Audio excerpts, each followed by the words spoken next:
Boundaries. Richard's voice cut through the kitchen, sharp and incredulous, his dark eyes narrowing at Mrs. Harris. The word hung in the air, heavy with the weight of everything that had gone wrong that day.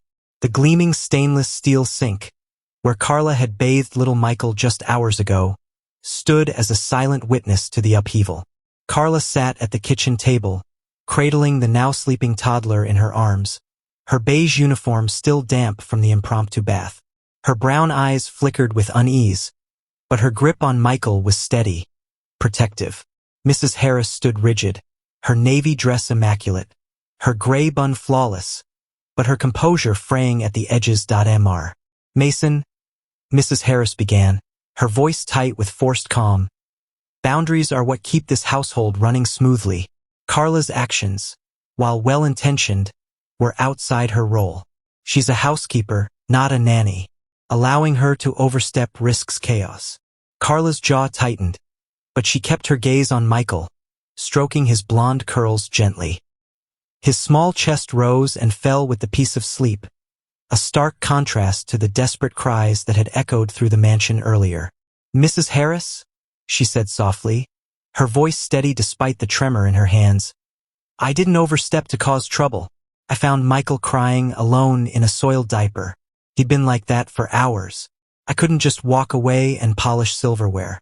Richard's gaze shifted to Carla, softening as he took in the sight of his son, so calm in her arms. The image stirred something deep within him, a pang of guilt, a flicker of admiration. And thank God you didn't, he said, his voice low but firm. He turned back to Mrs. Harris, his expression hardening. Amelia, you've run this house for a decade, and I've trusted you implicitly. But today my son was neglected. Carla did what no one else did. She took care of him. That's not chaos. That's humanity.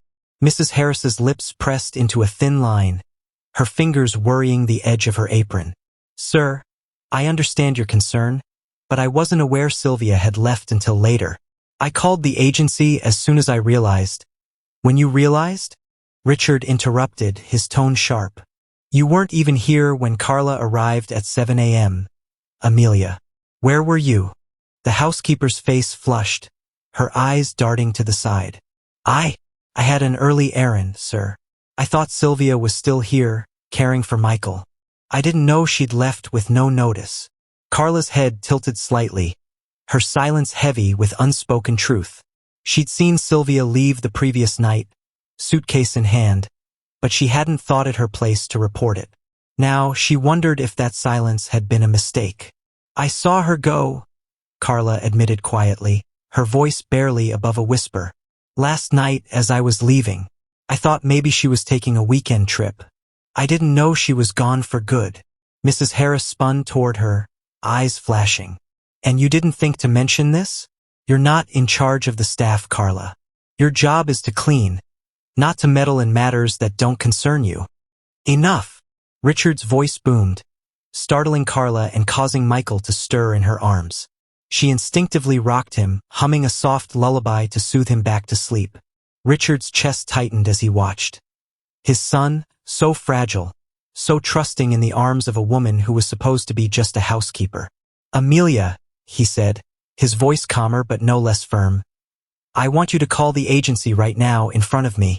I need to know exactly what happened with Sylvia and when this new nanny is arriving. No more assumptions. Mrs. Harris nodded stiffly, pulling her phone from her apron pocket. Of course, sir. She stepped to the corner of the kitchen, her fingers trembling slightly as she dialed. Richard gestured for Carla to follow him to the dining room, his expression softening as he glanced at Michael. In the grand dining room, with its polished mahogany table and sparkling chandelier, Carla stood near the doorway, still holding Michael. The toddler's small hand clutched her uniform, his face peaceful against her shoulder. Richard paced, his hands in his pockets, his mind racing. Carla, he said finally, stopping to face her. I've been blind. I thought money could fix everything. Hire the best nannies, the best staff, and Michael would be fine. But today, seeing him with you, how he trusts you, it's shown me how wrong I've been. Carla's eyes met his, steady but kind. You're not wrong to want the best for him, Mr. Mason. You're just busy. Michael's young. He doesn't need perfection. He just needs you to be there. Richard ran a hand through his dark hair, a wry smile tugging at his lips. You make it sound so simple. I run a company with 500 employees, but I don't know the first thing about being a dad. Not really.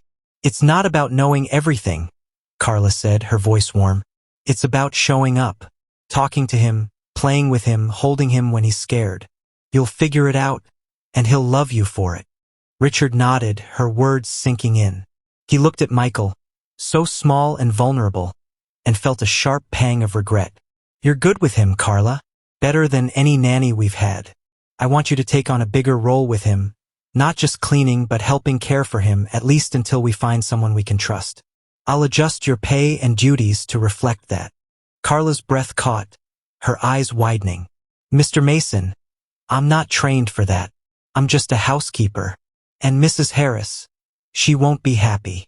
This isn't about Mrs. Harris, Richard said firmly. It's about Michael. He trusts you, Carla. I saw it today. He calmed down the moment you held him. That's not something you learn in a course. That's something special. He hesitated, his voice softening. Something I wish I had. Carla's gaze dropped, her throat tightening. I had a daughter, she said quietly, pain flickering across her face. Sophie. I lost her because I couldn't give her what she needed. I know what it feels like to want to protect a child and not have the power to do so. If I can help Michael, I will. But I don't want to stir up trouble. You won't, Richard assured her. I'll handle Amelia, and I'm going to be more involved too. I'm done letting other people raise my son. He looked at Michael, his expression resolute. Can you stay with him today? I'll be working from home, but I want you there when he wakes up. Carla nodded, a small smile breaking through. Of course, sir. I'll take care of him. Mrs. Harris appeared in the doorway, her face pale but composed. Sir, she said, her voice clipped. The agency confirmed a new nanny, Emily Carter, will arrive tomorrow at 8 a.m. Sylvia left due to a family emergency. They wouldn't say more.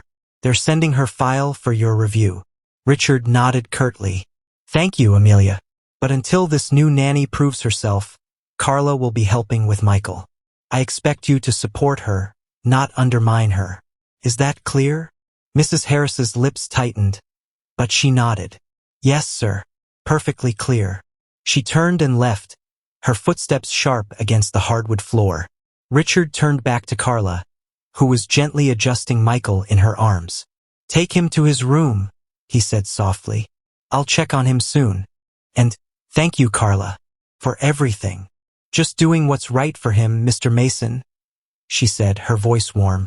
She carried Michael upstairs, her steps careful to keep him asleep, leaving Richard alone in the dining room. He pulled out his phone, staring at a photo of Michael as a newborn, his tiny face so like Marissa's. The guilt of his absence as a father pressed against him, but so did a new resolve. Things were going to change. Later that evening, in Michael's room, the space was transformed. Carla had tidied every corner, the air now fresh and warm, sunlight fading through the curtains. Michael was awake, sitting in his crib, clutching a stuffed bear he called Boo. Carla sat nearby, folding his tiny clothes, humming a soft tune. The door creaked open, and Richard stepped inside. His tie loosened, his expression tentative but warm. How's he doing? Richard asked, his voice quieter than usual. Carla smiled, setting down a folded onesie. Happy as can be. Had a good nap, played with Boo. He's ready for dinner soon. She pointed to the bear. That's his favorite, by the way. Calls it Boo. Richard chuckled, stepping closer to the crib. Boo, huh? He picked up the bear, making it dance for Michael. Hey, buddy, is Boo your best friend? Michael giggled, reaching for the bear. Boo, dada. The word hit Richard like a bolt, his heart catching in his throat. He looked at Carla, who nodded encouragingly. He's been saying it more lately, she said softly. I think he's starting to know you're his dad. Not just the man who comes and goes. Richard swallowed hard, lifting Michael from the crib. "Hey, little man," he said, his voice thick with emotion. "I'm not going anywhere, okay? I'm right here." Michael snuggled into his arms, clutching Boo, and Richard felt a warmth he hadn't known in years. Carla watched, her eyes soft with emotion. "You're doing great, Mr. Mason," she said. "Just keep being there. That's all he needs." "Call me Richard," he said, meeting her gaze. "And I'm gonna need your help, Carla. I want to be a real dad to him, but I don't know where to start." "I'll help, Richard," she said, her voice steady. "We'll figure it out together." For Michael. The door creaked again, and Mrs. Harris appeared, carrying a tray with a small bowl of mashed vegetables. Her expression was cool, her posture rigid. "I thought Michael might be hungry, sir," she said, her tone clipped. "I prepared something simple." Carla stood, taking the tray. "Thank you, Mrs. Harris. I'll feed him." She glanced at Richard. "Want to help, Richard? It's messy, but he loves it." Richard grinned, rolling up his sleeves. "Let's do it. I'm ready for a mess." Mrs. Harris lingered for a moment, her eyes narrowing slightly, then turned and left without a word. Carla set the tray down, and Richard sat with Michael, awkwardly spooning food as Carla guided him. Michael giggled, smearing carrots on Richard's shirt, and Carla laughed, the sound light and genuine. For a moment, the room was filled with warmth, the kind the Mason mansion hadn't known in years. The next morning, the sun rose over the mansion's sprawling gardens, casting a golden glow across the dew-kissed grass. Carla pushed Michael on a small swing, his laughter ringing out like music.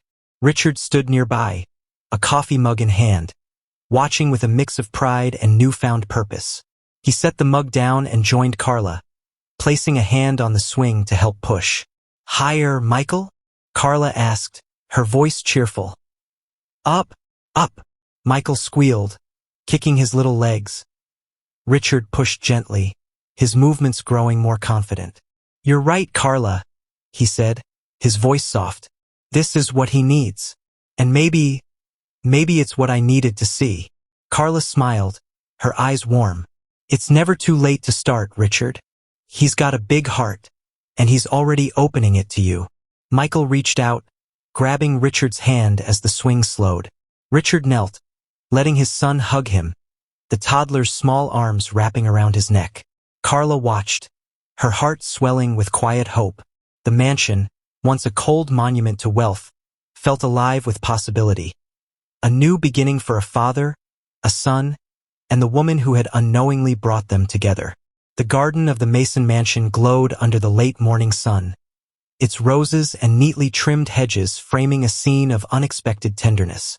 Michael toddled across the grass, his tiny legs wobbling as he chased another butterfly, his giggles rising like bubbles into the warm air.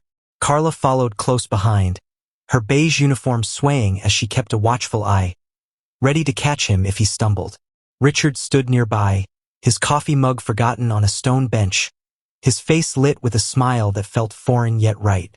For the first time in years, the weight of his endless business meetings and corporate deadlines seemed to fade, replaced by the simple joy of watching his son fly, fly.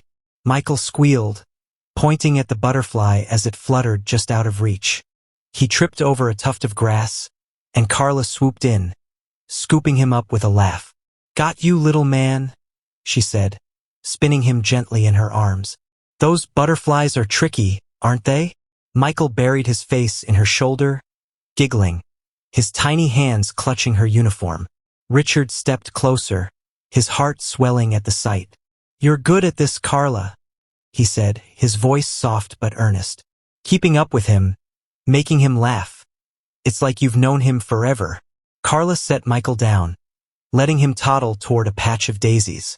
"It's not hard when you love kids," she said, her eyes following Michael. "He's special, Richard. He's got this spark, you know? You just have to be there to see it." Richard nodded, his gaze lingering on his son. "I'm starting to see it," he said quietly. "I've missed so much, Carla. Too much." He hesitated, then added, "I want to do better. For him. And I'm going to need your help to figure it out." Carla's smile was warm, but a flicker of worry crossed her face. "I'll help, Richard. I promised that. But—" She glanced toward the mansion, where Mrs. Harris had disappeared. "Things might get complicated with Mrs. Harris. She's not going to let this go easily." Richard's jaw tightened, but he kept his tone steady. "She'll have to. Michael comes first. I made that clear." He paused, watching Michael pluck a daisy and wave it triumphantly. "Let's take him inside for lunch. I want to spend more time with him today." Carla nodded, calling to Michael. "Come on, little man. Time for some food."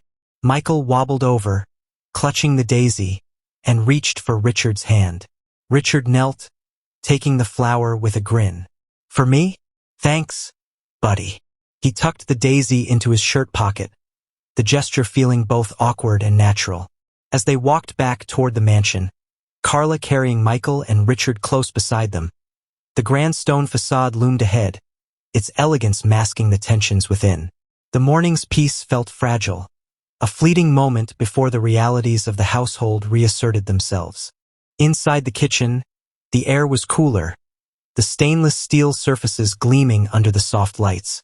Carla settled Michael into his high chair, tying a bib around his neck as he babbled happily, still clutching his stuffed bear.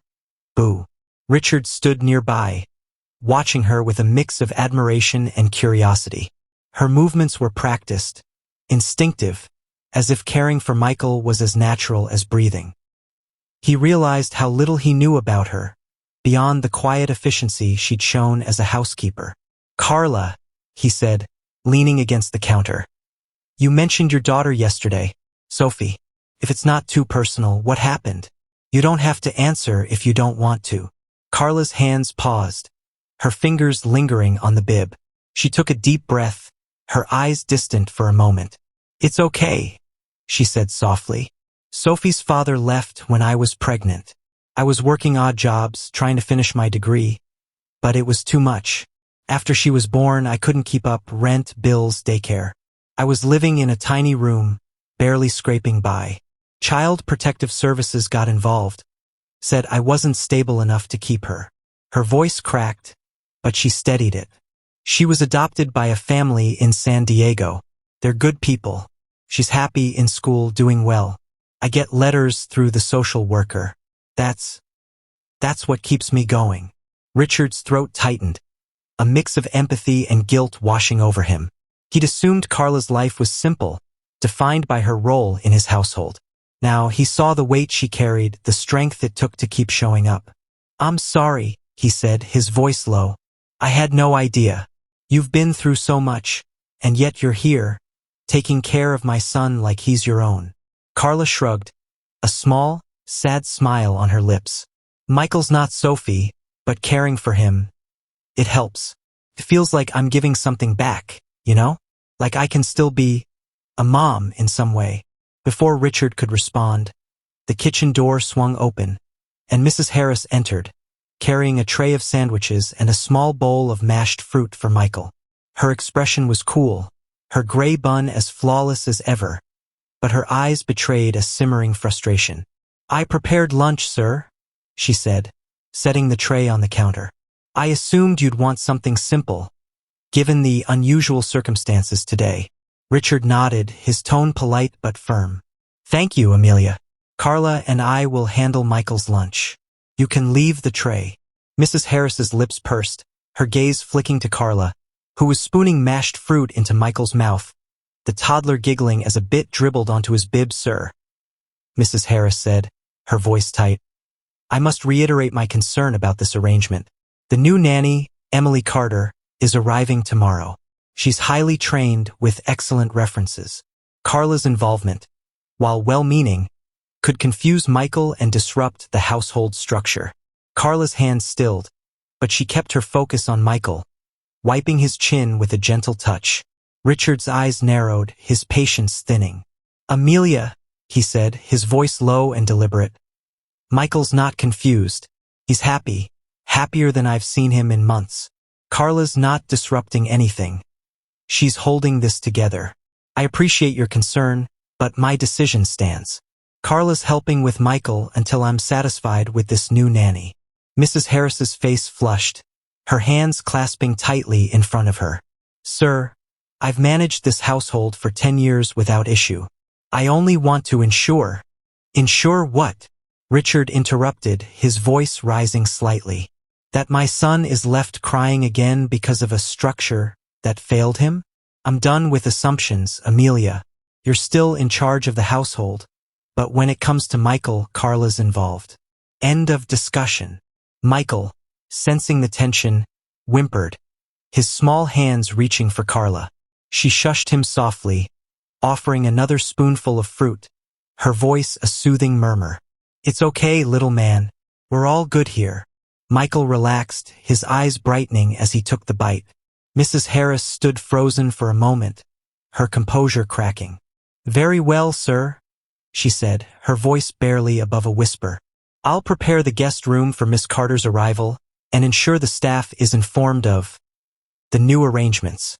She turned and left, her footsteps sharp against the tile floor. Richard exhaled, running a hand through his hair. She's not going to make this easy, he muttered, glancing at Carla. Carla shook her head, her expression calm but resolute. She's protecting her territory, Richard. I get it, but I'm not here to fight her. I'm here for Michael. Richard watched as she fed Michael another bite, her patience endless, her care genuine. I know, he said softly, and that's why I trust you with him. You're not just doing a job, Carla. You're giving him something I haven't been able to. Carla looked up, her brown eyes meeting his. You're giving it to him now, she said. You're here, feeding him, talking to him. That's what he needs. Just keep showing up. Richard nodded, pulling a chair closer to the high chair. He picked up a sandwich, tearing off a small piece for Michael, who grabbed it eagerly. All right, buddy, Richard said, his voice lighter. Let's see if you like Dad's sandwich skills. Michael giggled, smearing the bread across his face, and Carla laughed, the sound filling the kitchen with warmth. Richard joined in, his laughter genuine, a sound the mansion hadn't heard in far too long. For a moment, the tension with Mrs. Harris faded, and the kitchen felt like a home. A place where a father and son were finding their way, with Carla as their quiet anchor. That evening, in Michael's room, the soft glow of a night light cast gentle shadows across the walls, decorated with pastel animals and stars. Carla sat in a rocking chair, reading a bedtime story to Michael, who was tucked into his crib, clutching Boo. His eyelids drooped, his breathing slowing as her voice wove through the tale of a brave little bear. Richard stood in the doorway, watching silently, his heart aching with a mix of gratitude and regret. As Carla closed the book, Michael's eyes fluttered shut, his small chest rising and falling in sleep.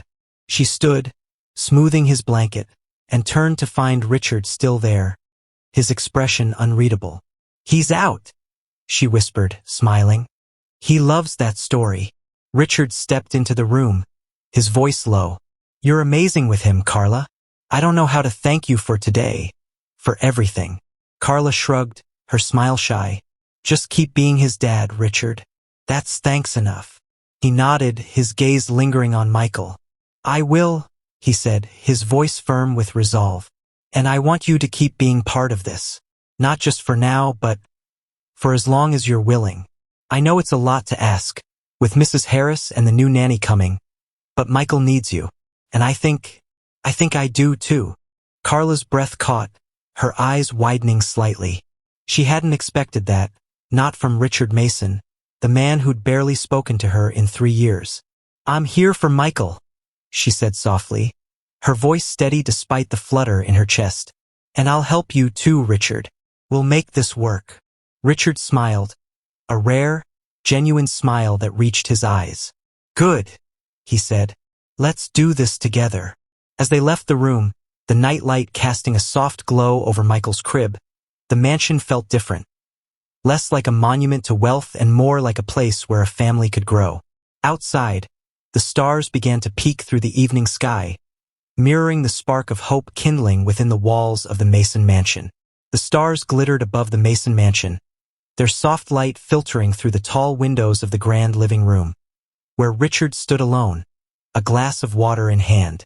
The house was quiet now, the echoes of Michael's laughter from earlier that day lingering in his mind.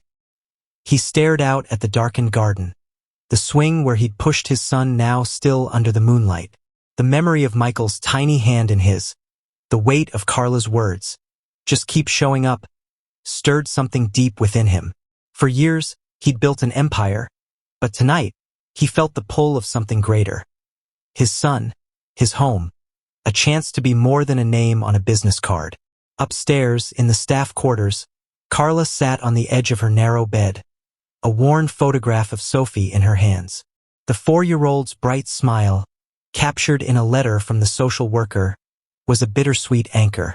Caring for Michael had brought a piece of her heart back to life, but it also sharpened the ache of her daughter's absence.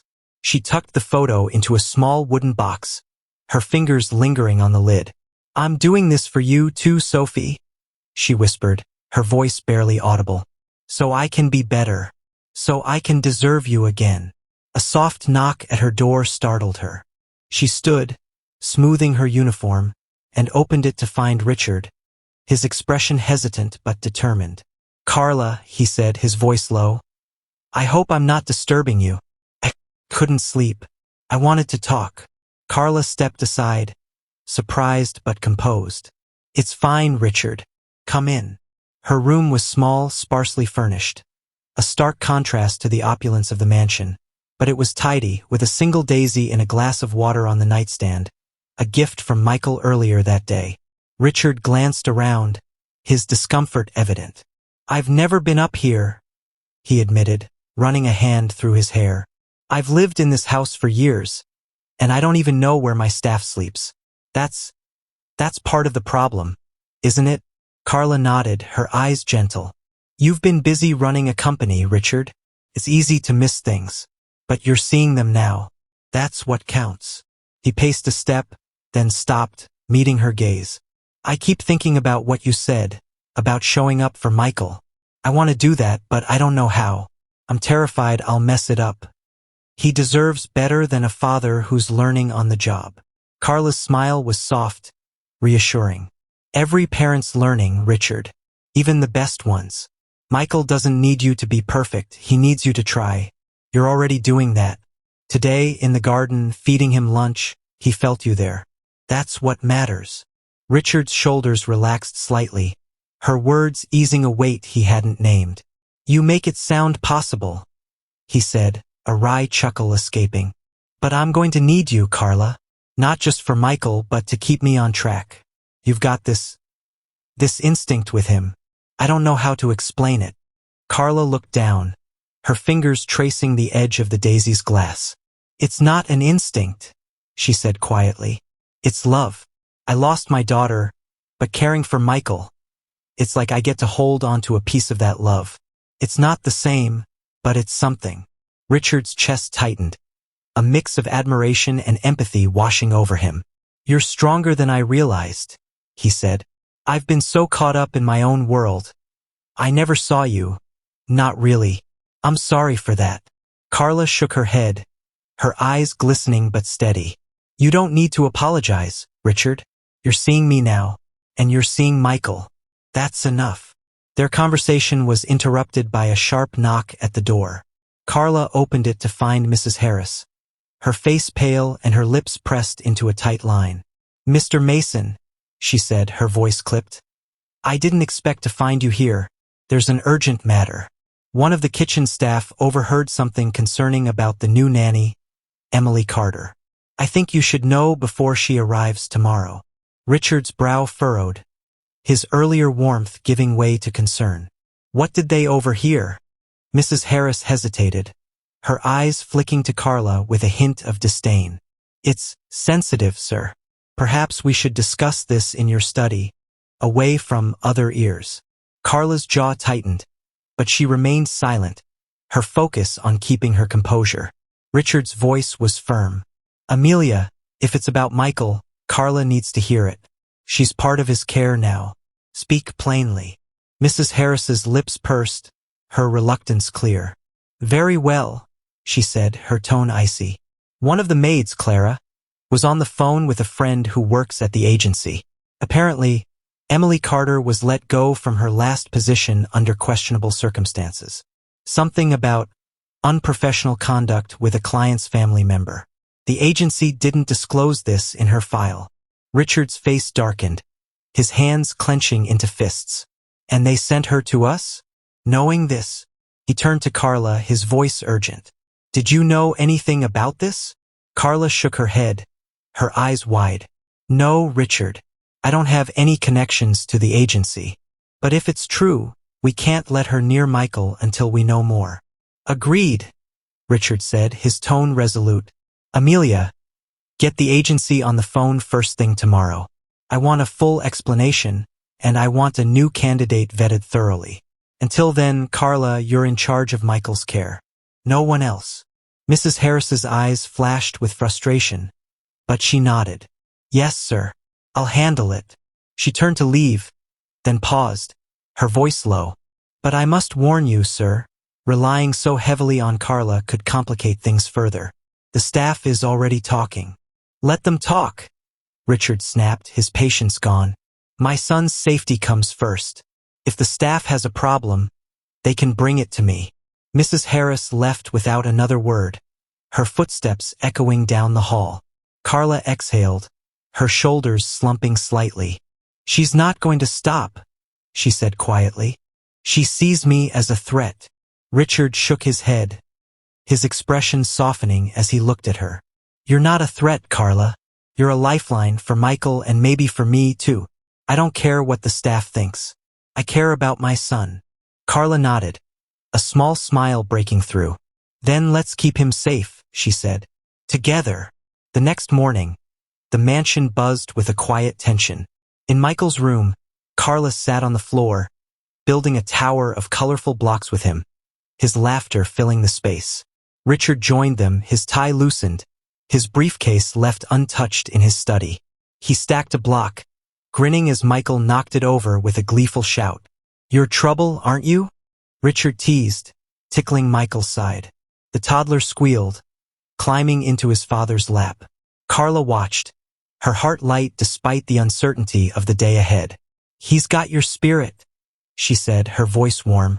Stubborn but sweet. Richard chuckled, hugging Michael close. Let's hope he gets the sweet part from his mom, he said, his voice softening. Marissa would have loved him like you do.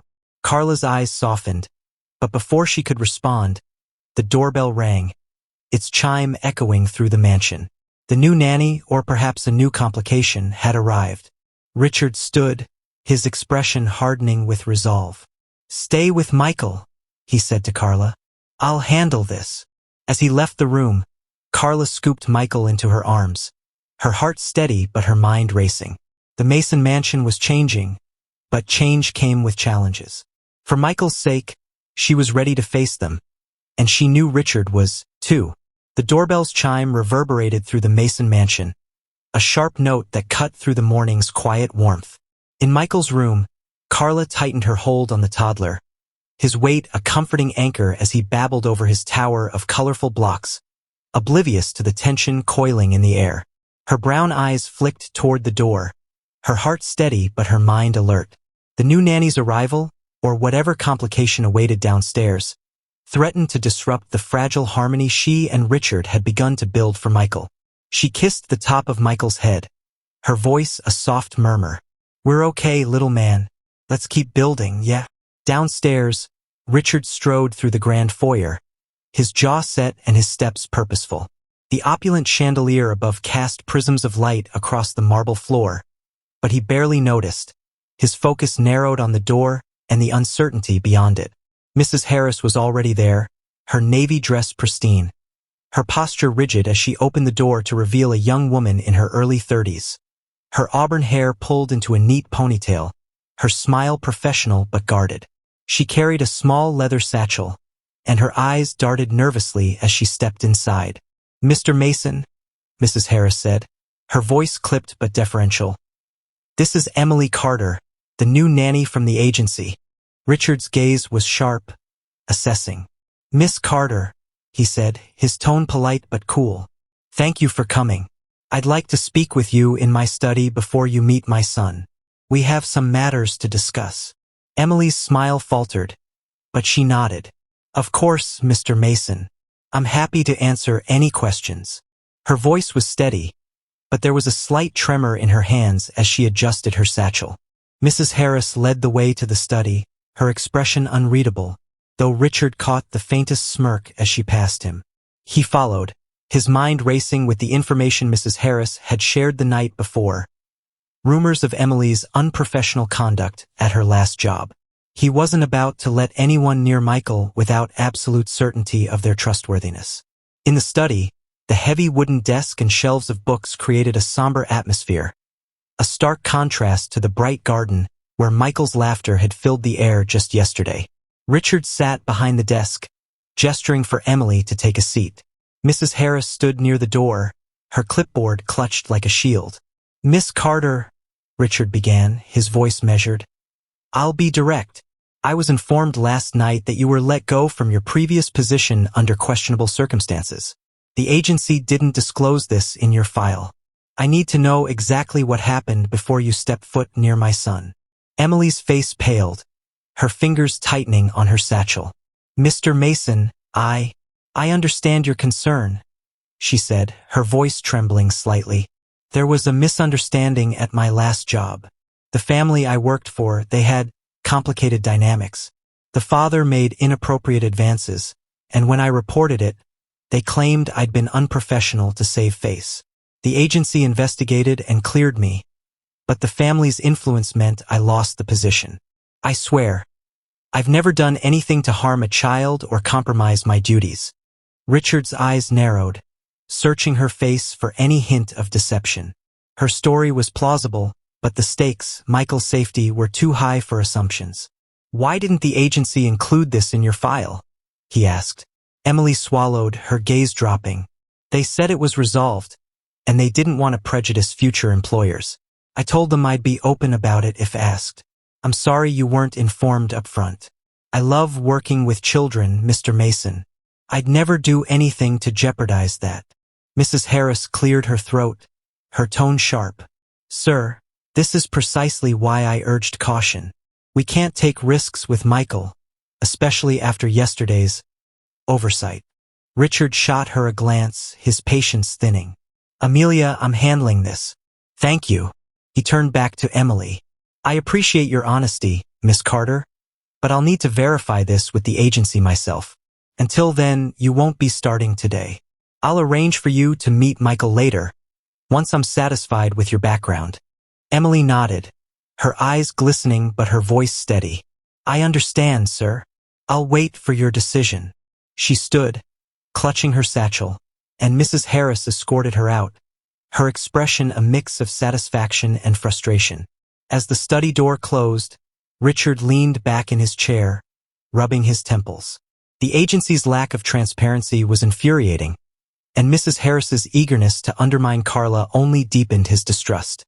He needed to protect Michael, and right now, the only person he fully trusted was upstairs, building block towers with his son in Michael's room. Carla sat cross-legged on the floor, helping Michael stack blocks into a wobbly tower. His giggles filled the space, each block's placement a small victory. Look at that, Michael, she said, clapping as he added a red block to the top. You're a master builder. Michael clapped back, his blue eyes sparkling. Tower. Big, he chirped, then promptly knocked the structure over, laughing as the blocks scattered. Carla laughed too, her heart lighter despite the uncertainty downstairs. She glanced at the door, wondering how Richard was handling the new nanny. The tension with Mrs. Harris was like a storm cloud hovering over the mansion, but for Michael's sake, she pushed it aside. All right, little man, she said, gathering the blocks. Let's build an even bigger one. The door creaked open, and Richard stepped inside, his expression weary but softening at the sight of Michael. Looks like I'm missing all the fun, he said, kneeling beside them. Michael toddled over, holding out a block, and Richard took it, ruffling his son's hair. What are we building, buddy? Big tower, Michael said, pointing proudly at the scattered blocks. Carla smiled, meeting Richard's gaze. "How'd it go downstairs?" she asked, her voice low to keep Michael from picking up on her concern. Richard sighed, stacking a block for Michael. "The new nanny, Emily. She says the rumors about her last job were a misunderstanding. Family dispute, not her fault. But the agency didn't disclose it, which I don't like. I'm not letting her near Michael until I verify everything." Carla nodded, her eyes steady. "Good call. We can't take chances with him." She hesitated, then added, "Mrs. Harris. She's pushing hard against me, isn't she?" Richard's jaw tightened, but he kept his tone gentle for Michael's sake. "She's trying to protect her authority, but she's missing the point. You're the one Michael trusts, Carla. I trust you. That's what matters." Michael tugged at Richard's sleeve, offering another block. "Dada, build," he demanded, his voice insistent.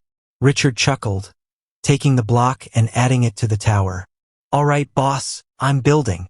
He glanced at Carla, his voice softer. "I'm keeping you on with Michael, no matter what Amelia says. But I need to ask, how do you feel about this? It's a lot, stepping into this role, especially with her pushing back." Carla looked at Michael, her heart swelling as he clapped at the growing tower. "I'm here for him," she said quietly. "I know what it's like to lose a child, Richard. I won't let Michael feel alone, not while I'm here. Mrs. Harris can push all she wants. I'm not going anywhere unless you tell me to." Richard's eyes softened, a mix of gratitude and respect in his gaze. "I'm not telling you to go anywhere," he said. "You're part of this now, Carla. For Michael and for me too." The words hung between them, heavy with meaning neither fully acknowledged. Carla's cheeks warmed, but she focused on Michael, helping him place another block. "Then we'll keep this tower standing," she said, her voice light but firm. "For him." Later that afternoon, the mansion's dining room was bathed in soft light, the long mahogany table set with a simple lunch for Michael. Carla fed him small bites of mashed potatoes, his giggles filling the room as he tried to grab the spoon. Richard sat across from them, his phone nearby as he waited for a callback from the agency. Mrs. Harris hovered near the doorway, her presence a quiet reminder of the tension simmering beneath the surface. "Sir," Mrs. Harris said, her voice tight, "I've scheduled a meeting with the agency for tomorrow morning to discuss alternative candidates. I've also instructed the staff to prepare the nursery for any additional needs Michael might have." Richard nodded, his focus on Michael, who was smearing potatoes on his bib. "Thank you, Amelia, but I want you to work with Carla on Michael's schedule. She's in charge of his care until we have a nanny we can trust." Mrs. Harris's lips thinned, but she nodded. "Yes, sir." Her eyes flicked to Carla, a spark of resentment barely concealed. "I'll ensure everything is coordinated." Carla met her gaze briefly, her expression calm but resolute. She wasn't here to fight, but she wouldn't back down either, not when Michael needed her. "Thank you, Mrs. Harris," she said, her tone polite but firm. "I'll let you know what Michael needs for the rest of the day." Mrs. Harris turned and left, her footsteps sharp against the hardwood. Richard watched her go, then leaned closer to Carla, his voice low. "She's not going to make this easy, but I've got your back. We're doing this for Michael." Carla nodded, wiping Michael's chin with a napkin. "I know, and we'll keep doing it no matter what." Michael giggled, reaching for Richard's hand, and Richard took it, his heart lighter despite the challenges ahead. The mansion was no longer just a house. It was becoming a home, built on the trust between a father, a child, and the woman who had brought them together. But as the agency's call loomed and Mrs. Harris's resistance lingered, Richard knew the path to that home would be anything but smooth.